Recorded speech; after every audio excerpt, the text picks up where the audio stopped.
Rusya'da opozisiya siyasatçısı Alexey Navalny, Yamala-Nenets avtonom okrugundaki kolonyada aradan çıktı deyip, cezaların berza edilisi boyunca federal gulluğun beyanatında aydılýar. Ol bu yörde türme tutulgyny geçýärdi. 16 fevralda çap edilen beyanat garaşsyz ýagdaýda tasdiklanyp bilinmedi. 2024-nji ýylyň 16 fevralynda 3-nji belgili ceza beriş koloniýasynda bendi Alexey Navalny gedelenişden soň özüni nähoş duýdy we tas destine huşuny ýitirdi. Koloniýadaky saglyk personaly destine geldi we tiz kömek gullugy çağıryldy diýip beýanatda aýdylýar.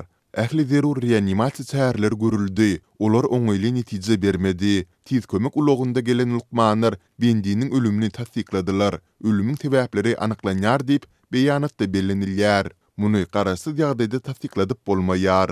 Russiýanyň döwlet gözegçiligindäki habar berişleri işçileri hem 47 ýaşly Navalnyň ölendigini habar berdiler. Döwletiň elçiligindäki TASS habar gullugynyň Kremliň metbuat wekili Dmitri Peskowyň sözlerine talgalanyp ýazmagyna görä, prezident Vladimir Putin Navalnyň ölümi baradaky habar ýetirilipdir. Emma ölümüň mümkin sebäpleri barada resmi maglumat berilmedi. Navalnyň topary onuň ölümini tasdiklap entek çykyş etmedi. Navalnyň metbuat wekili Kira Yarmys X sosial torunda bizde muňa tasdiklama ýok diýip ýazgy galdyrdy. Ol Navalnyň aklawçylarynyň türmä uğrandygyny hem sözüne goşdy. Geçen ay Navalnyň siýasy matlap bilen toslanandygyny ynanylýan aýplamalar bilen türmä basylanyna 3 ýyl bolupdy. Ol 2020-nji ýylda Novichok agenti bilen zäherlenenden soňra tas ölüpdi.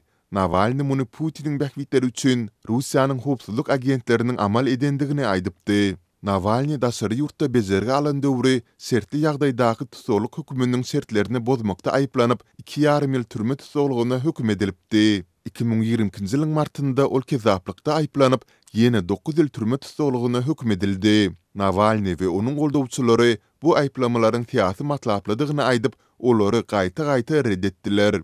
Munun izi bilen Navalnyň korrupsiýa garşy fondy we onuň regional idaralary ekstremistki gurama hökmünde ikrar edildi we olaryň isi gadagan edildi. Munun netijesinde Navalnyna garşy ýene ekstremizm aýplamalary ýönküldi. Şol ýylyň awgustynda Navalnyň türme möhleti 19 ýyla çelini uzulduruldy we ol has bir düzünli koloniýa ugrudyldy. Geçen ay Navalny Polyar böwrüsi hem diýilip tanalýan Russiýanyň Arktik sebitindäki ýürüt rejimli türmesine ýolanypdy.